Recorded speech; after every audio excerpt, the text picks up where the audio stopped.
अस्सलाम वालेकुम जी। आज का लेक्चर हमारे पास न्यूक्लियर फिशन के बारे में है।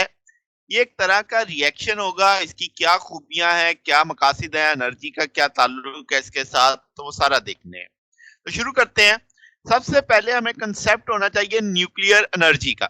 अब जैसे हम जानते हैं ग्रेविटेशनल फील्ड, आपके पास एनर्जी उसमें चेंज होती है जब हम फील्ड में चीजों को मूव करते हैं।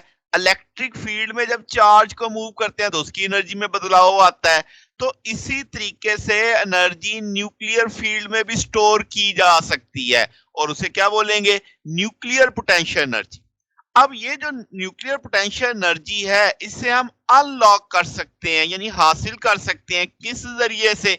न्यूक्लियर रिएक्शन की मदद से।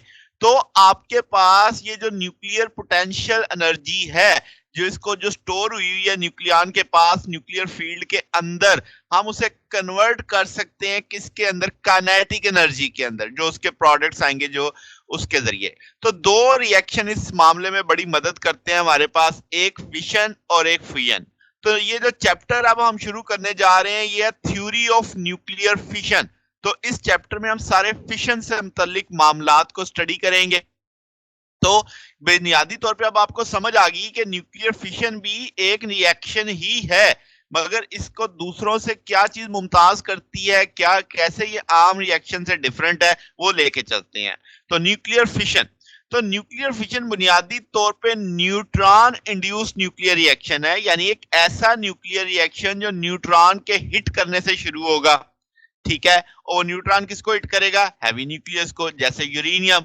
तो यूरेनियम टूट जाएगा दो nearly unequal half lighter nucleus के अंदर, यानी कि जो आम न्यूक्लियर रिएक्शन अब तक आप देखते आए, एक टारगेट न्यूक्लियस को जब कोई पार्टिकल हिट करता था तो एक ही प्रोडक्ट न्यूक्लियाई आता था, साथ में कोई बाई प्रोडक्ट छोटा एलिमेंट पार्टिकल निकल आता था।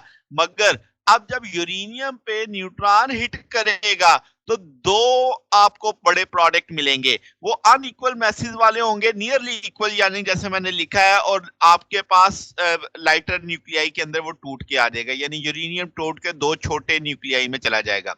और इस रिएक्शन में साथ में क्या निकलेगी? बड़ी अमाउंट ऑफ एनर्जी। ठीक है, जो हमारा असल मुद्दा होगा।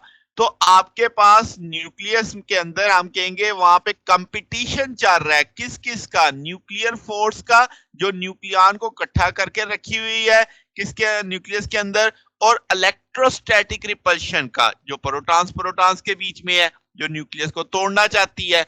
तो इस तरीके से जो हैवी न्यूक्लियाई होता है तो उसके अंदर एक बैलेंस सा कायम होता है न्यूक्लियर और इलेक्ट्रोस्टैटिक फोर्स का। अब उस बैलेंस को हमने डिस्टर्ब करना होता है न्यूट्रॉन को टक्कर मार के, न्यूट्रॉन की टक्कर से, तो वो अपसेट हो जाता है। तो एक आपके पास सर्टन जो हैवी न्यूक्लियाई है, हम कहेंगे वो फिशन यानी हो जाती है उसकी। और जो प्रोबेबिलिटी है फिशन रिएक्शन की पर्टिकुलर न्यूक्लियस की, वो डिपेंड करेगा आने वाले न्यूट्रॉन के पास कितनी एनर्जी थी। जैसे दो मामलात हैं, आपके पास वो न्यूक्लियाई जिनमें ऑड नंबर ऑफ न्यूट्रॉन होते हैं, जैसे यूरेनियम 233, 235, प्लूटोनियम 239। तो ये स्लो न्यूट्रॉनों से फिशन करेंगे। और वो न्यूक्लियस जिनके पास इवन नंबर ऑफ न्यूट्रॉन होते हैं, जैसे थोरियम आपके पास है, वहां पे फास्ट न्यूट्रॉन चाहिए होंगे, 1 मेगा इलेक्ट्रॉन वोल्ट या इससे ज्यादा एनर्जी वाले, जो फिशन प्रोड्यूस करेंगे। तो अब आपको पता लग गया स्लो न्यूट्रॉन कहां पे फिशन करते हैं, फास्ट न्यूट्रॉन कहां पे फिशन करते हैं। आगे चलते हैं।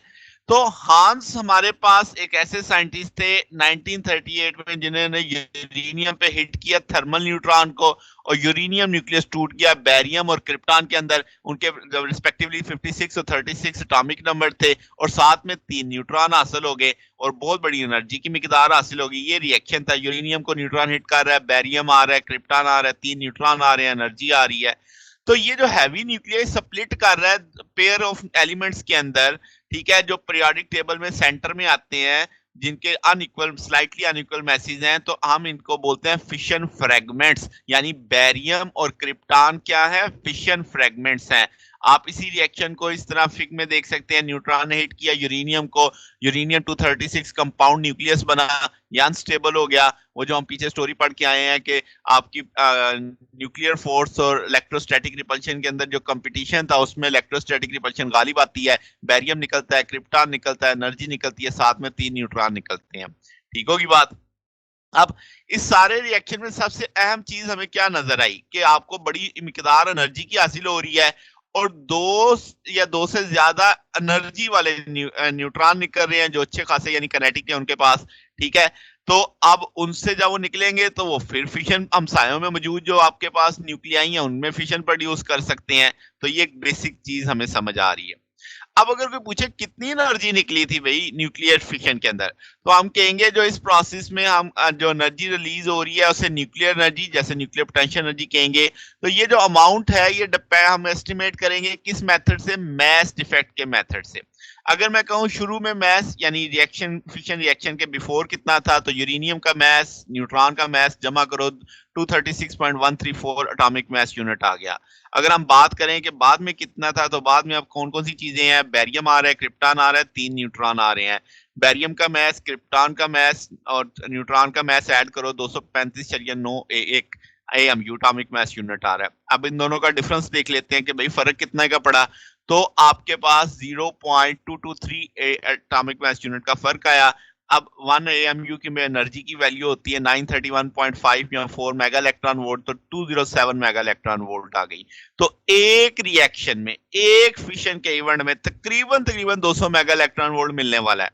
तो ये 200 मेगा इलेक्ट्रॉन वोल्ट को जौल में लेके जाऊं तो 3.2 इंटू 10⁻11 जौल। अब आपको हो गया ये तो -11 में है, इंतहाई थोड़ी है, मगर वहां पे एक न्यूक्लियाई तो नहीं है, बिलियन ऑफ न्यूक्लियाई हैं एक सैंपल के अंदर। तो एक बहुत अच्छी खासी ह्यूज अमाउंट ऑफ एनर्जी निकलने वाली है। ये जो एनर्जी आप देख रहे हो ये 108 गुना ज्यादा है उस एनर्जी से जो केमिकल रिएक्शन के नतीजे में आप हासिल करते हैं। ठीक है, तो एक अच्छी खासी बड़ी मिकदार है। अगर हमसे पूछा जाए कि 1 ग्राम यूरेनियम से कितनी एनर्जी मिलने वाली है, तो हम कहेंगे एटम जो 1 मोल में कितने होते हैं, एवोगैड्रो नंबर लगा दिया 6.25 10⁻23। नंबर ऑफ एटम जो यूरेनियम के पास होंगे 235 से डिवाइड कर दिया। अब हम जानते हैं कि एक फिशन के अंदर कितनी 200 मेगा इलेक्ट्रॉन वोल्ट आती है। तो आपने पास जो 1 ग्राम के लिए निकल आया आपको, तो आपने उसे 200 मेगा इलेक्ट्रॉन वोल्ट से मल्टीप्लाई किया, ये आपके पास 5.128 10⁻23 मेगा इलेक्ट्रॉन वोल्ट आ गया। जूल में कन्वर्ट करना हो तो मेगा इलेक्ट्रॉन वोल्ट की जगह ये वैल्यू प्लेस कर दी, किलोवाट में आवर में प्लेस करना हो तो साथ में किलोवाट आवर से उसे इस तरीके से सॉल्व कर लिया, जूल की वैल्यू लगा दी। तो ये 2.26 10⁻4 किलोवाट आ गया, ये 22.6 मेगावाट आवर भी बोल सकते हो आप। तो कैलोरीज के अंदर आप 1 कैलोरी 4.1867 होता है, तो इसी के अंदर आप जूल की वैल्यू रिप्लेस कर सकते हो। तो 2 इंटू 10 कैलोरीज आ जाएंगी आपके पास।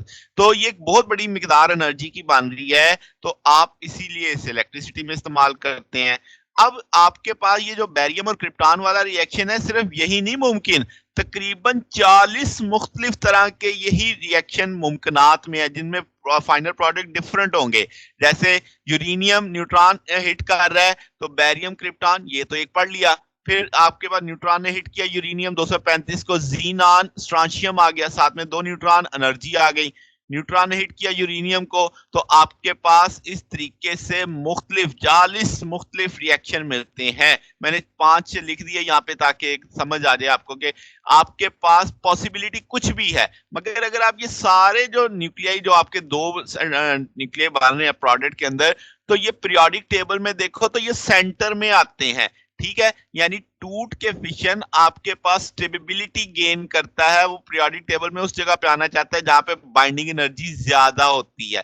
ठीक है, तो आपके पास अगर हम यहाँ पे बात करें, फर्मी हमारे पास एक इटालियन फिजिसिस्ट थे 1938 में जिनको नोबेल प्राइज दिया गया, क्योंकि इन्होंने डिस्कवर किया था स्लो न्यूट्रॉन से जो न्यूक्लियर रिएक्शन यानी डिस्कवरी इनके सर जाती है। तो ये जनाब हमारे पास आज का टॉपिक था। अगर आपको इसमें कोई बात पूछनी हो, डाउट हो, तो नीचे कमेंट्स में पूछ सकते हैं।